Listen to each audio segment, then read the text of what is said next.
सदगुरुदेव भगवान की जय, श्री मौनी बाबा जी भगवान की जय। हम उस परमात्मा के बंदे हैं जो भी चाहते हैं वो दे देते हैं। उनके चाहने के लिए मुझे केवल प्रयास की ज़रूरत है। अगर प्रयास हम नहीं करेंगे तो सफलता मुझे प्राप्त नहीं होगी। और ये मानव जोनि इतनी दुर्लभ है जो हर समय मिलना बहुत मुश्किल है। पता नहीं कितने जोनियों में से भटकते हुए तो हम लोग यहाँ पहुँचे। अब ये फाइनल स्टेज मेरा है। फाइनल स्टेज का मतलब है कि बहुत पुण्य के बाद तो मानव जोनि प्राप्त हुआ है अपने पाप को काटने के लिए। इसमें भी अगर हम भटकते रह गए तो फिर मानव जोनि तो प्राप्त नहीं होनी है। फिर दूसरा कीड़ा मकोड़ा, नदी नाले, क्या क्या बनना पड़ेगा। फिर कब आएगा मेरा मनुष्य का बारी कहना बहुत कठिन है। प्रिय मित्रों, इस समय बहुत गोल्डन चांस है। कलयुग में कहा गया है कि केवल हरि का नाम ही आधार है और जितना भी आप प्रभु का स्मरण करेंगे उतना पुण्य होगा। और मन से अगर कोई पाप सोचेंगे तो पाप लगेगा भी नहीं। ये सबसे बड़ी कलयुग की खूबी है कि मन में अगर जो भी आप प्रार्थना कर रहे हैं, सोच रहे हैं पुण्य के बारे में, वो पुण्य लगेगा आपको। लेकिन पाप के बारे में सोच रहे हैं तो पाप लगना नहीं है। इसलिए हम सभी को अपने गुरु के माध्यम से, बिना गुरु का कुछ भी संभव नहीं है सरकार। गुरु ही हैं जो हमें दीक्षा दे सकते हैं, मुझे मार्गदर्शन दिखा सकते हैं। महान संत इस पृथ्वी पर अनेकों आए, अनेकों चले गए, लेकिन सभी ने अपने शिष्यों को बड़ा सबल प्रदान किया। आप देखिए कितने बड़े बड़े शिष्य हुए हैं जो हमारे भगवान के समकक्ष हो गए हैं, यानी प्रभुमय हो गए। तो भगवान क्या कहते हैं कि जो मेरे शरण में आता है उसको मैं अपना स्वरूप प्रदान कर देता हूँ, यानी वो रह ही नहीं जाता, मैं बन जाता हूँ। इसलिए बहुत गोल्डन चांस है। प्रभु का भजन किया जाए, मनन किया जाए, यज्ञ किया जाए, हवन किया जाए। दीक्षा अगर प्राप्त नहीं है तो उचित गुरु का दीक्षा लिया जाए। इसमें क्या हर्ज है? कहीं से कोई बुराई तो है नहीं, कुछ मांगा जा नहीं रहा है। इसलिए हम सभी को सावधान होकर श्री हरि के शरण में जाके प्रार्थना करना चाहिए। सच्चे गुरु अगर मिल गए महाराज इस कलयुग में तो सोचिए कि आपका तो बड़ा चकाचक हो गया। आइए देखिए, एक बार इंद्रदेव ने कुपित होकर 12 वर्ष तक पानी न बरसने की घोषणा कर दी। सभी किसानों ने यह अशुभ आकाशवाणी सुनी पर वे विचलित नहीं हुए। उन्होंने अपने हल बैल खेत जोतने में पूर्वत लगाए रखे। इंद्र को यह देखकर भारी कौतूहल हुआ कि ये लोग निरर्थक श्रम क्यों कर रहे हैं। इंद्र से न रहा गया। वह कारण पूछने के लिए सामान्य वेश में किसानों के पास पहुँचे। उसने पूछा, जब 12 बरस तक वर्षा नहीं होने वाली है तो लोगों का खेत जोतने का क्या लाभ? किसानों ने धैर्यपूर्वक उत्तर दिया, 12 वर्ष तक हम और हमारे बैल निष्क्रिय बैठे रहें तो कृषि का अभ्यास गंवा बैठेंगे। इंद्र अपना कार्य न करें पर हम अपना कार्य क्यों छोड़ दें? उनकी यह निष्ठा को देखकर इंद्र को झुकना ही पड़ा। महाराज देखिए प्रभु कैसे हैं। तो स्वामी तुलसीदास जी ने कहा है कि बिन पग चले सुनय बिनु काना, कर बिन कर्म करय विधि नाना। आनन रहित सकल रस भोगी, बिन बाणी बक्ता बड़ जोगी। तो महाराज हम उस ब्रह्म के पुत्र हैं, कभी भी पराजित नहीं हो सकते। हम पराजित होते हैं अपने कर्मों से। सुंदर कर्म करेंगे नहीं, पाप का आचरण करते रहेंगे, लाख समझाने पर भी गलत रास्ते पर जाएंगे तो परिणाम भी महाराज तो गलते होगा, कहाँ से बढ़िया निकलेगा। भगवान का गुणगान गाना चाहिए, ऐसा होगा नहीं। हम अपने आप में मस्त रहेंगे, दारू पिएंगे, मांस खाएंगे तो हमारा जिह्वा भी खराब हो जाएगी, हमारी मनन शक्ति भी खराब हो जाएगी। अब हमारा जो है गलत रास्ते पर ये कदम 100% अब चला जाएगा, अब रोक नहीं सकते अपने आप को। इसलिए महाराज हमारा तो यही आग्रह है, आप लोगों से प्रार्थना है कि आप लोग कम से कम दारू को छोड़ दें, मांस को त्याग दें। सनातन धर्म के हम लोग अनुयायी हैं और सनातन धर्म में खास तौर से ब्राह्मणों से तो कर जोर हम प्रार्थना करेंगे कि हे ब्राह्मण देवता, आप सभी दारू और मांस का भक्षण न करें, अपने आप को बचा लें। बड़ा भारी दंड लगेगा कलयुग में आप सभी पर, उससे बचिए। क्योंकि जिसको जो बताया गया है, रास्ता दिखाया गया है, वो तो ठीक है। ब्राह्मणों को किसी वेद ने कभी भी नहीं बताया है कि अब दारू भक्षण करिए और मांस खाइए। महाराज इससे सख्त परहेज करिए, एकदम नज़दीक न जाएं, अन्यथा आप सभी का कुल बर्बाद हो जाएगा। आप सभी बचिए, नहीं तो प्रभु का जरा सा नज़रिया टेढ़ हुआ, आपको थोड़ा सा पैसा दे देंगे, घमंड दे देंगे। और जब घमंड देते हैं ना, यही होता है, दारू मांस सुरा सुंदरी के चक्कर में पड़ के अपने आप को प्राणी बर्बाद कर डालता। श्रीमान इससे बचें, आप एक चैतन्य प्राणी हैं, हम सभी सनातन धर्मावलंबी हैं महाराज। हम लोगों के पास बड़ा ताकत होना चाहिए, जो लुप्त हो रहा है।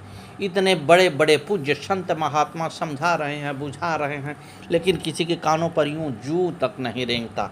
आप देखिए, कोई कहीं कथा वार्ता हो रही है तो जो बूढ़े आत्मा होंगे वही पहुंच रहे हैं उस कथा वार्ता को सुनने के लिए, या कहीं भी कुछ हो रहा है तो कोई सुन रहा है।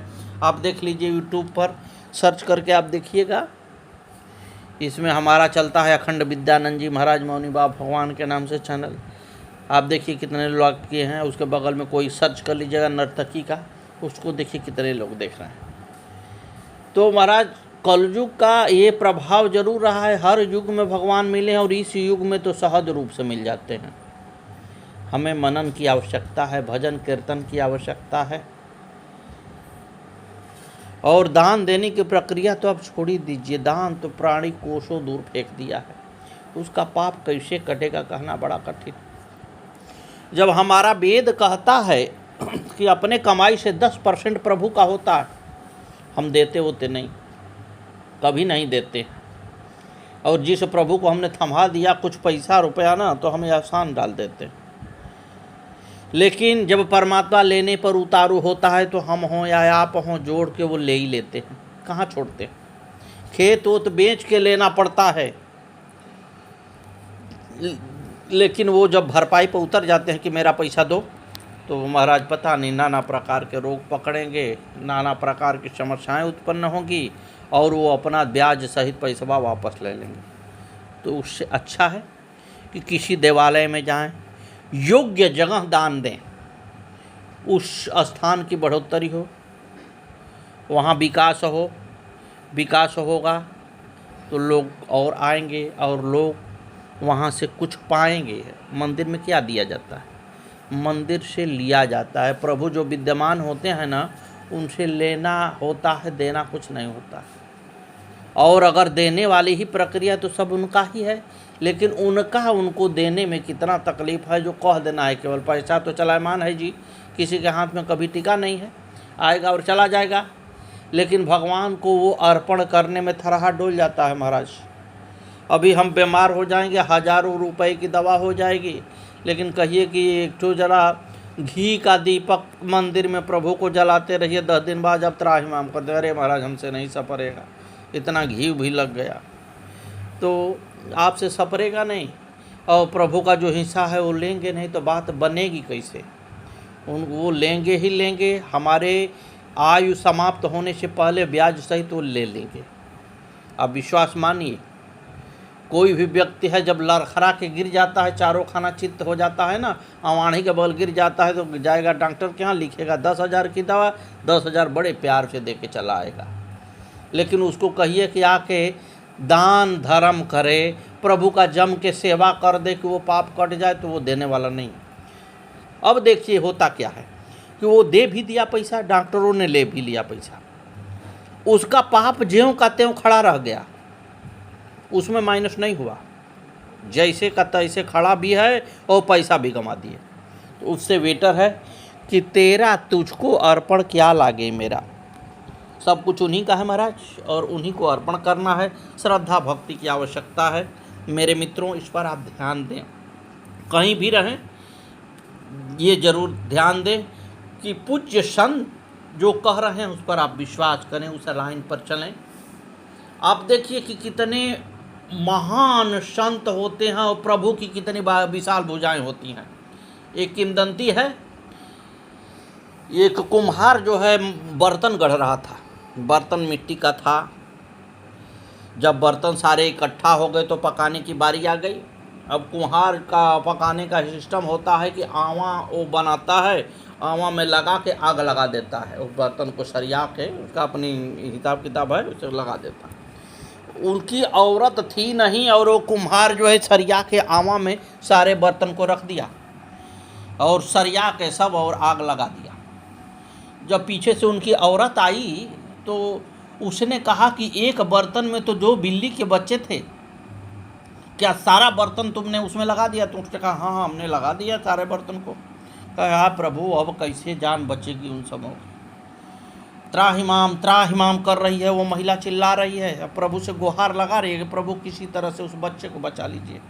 एक संत उस रास्ते से गुजर रहे थे, संत पहुँचे और कहे माता जी क्या कर रही हो? तो उन्होंने कहा बाबा ऐसी ऐसी घटना हो गई है और मैं परेशान हूँ, किस तरह से वो बच्चे बचेंगे। संत जी ने कहा बताइए अब कहाँ से चाह रहा है कि वो बच्चे, कुछ है उपाय?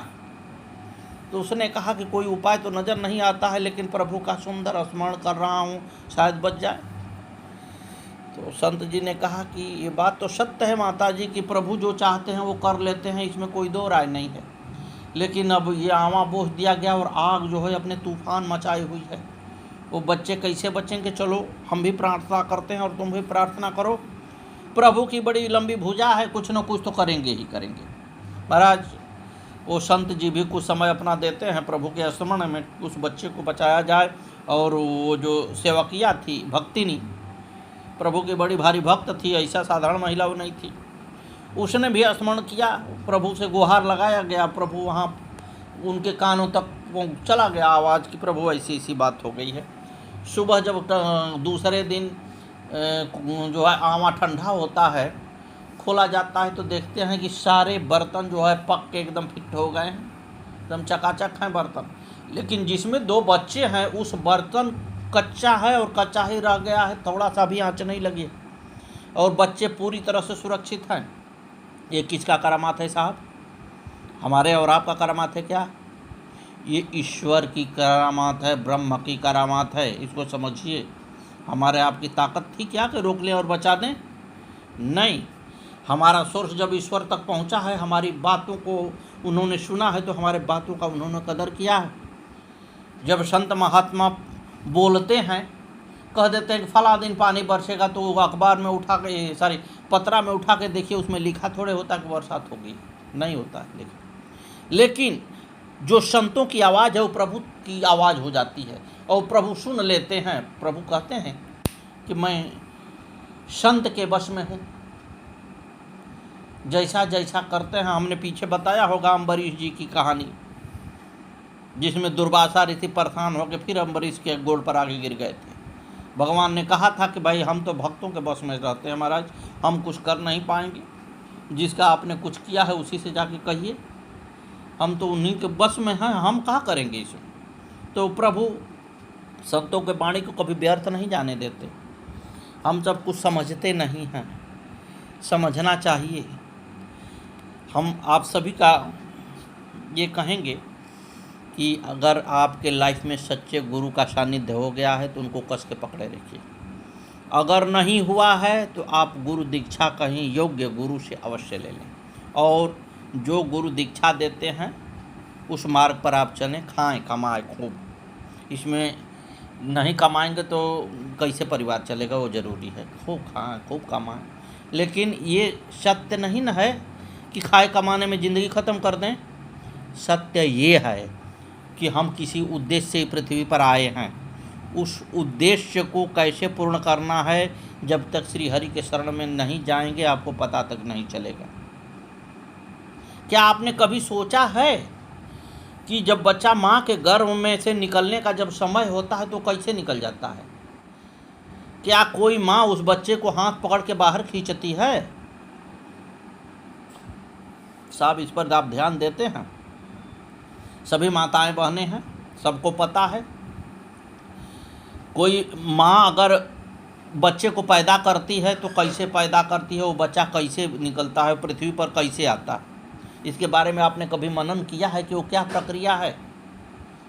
साहब, वो ईश्वर की ऐसी प्रक्रिया है कि जब समय होता है तो प्रभु का एक विशेष प्रकार की वायु माँ के गर्भ में प्रवेश करती है और उस बच्चे को तेजी से धक्का मारती है बाहर निकलने के लिए, और उस वायु के द्वारा बच्चा बाहर निकल के पृथ्वी पर आ जाता है।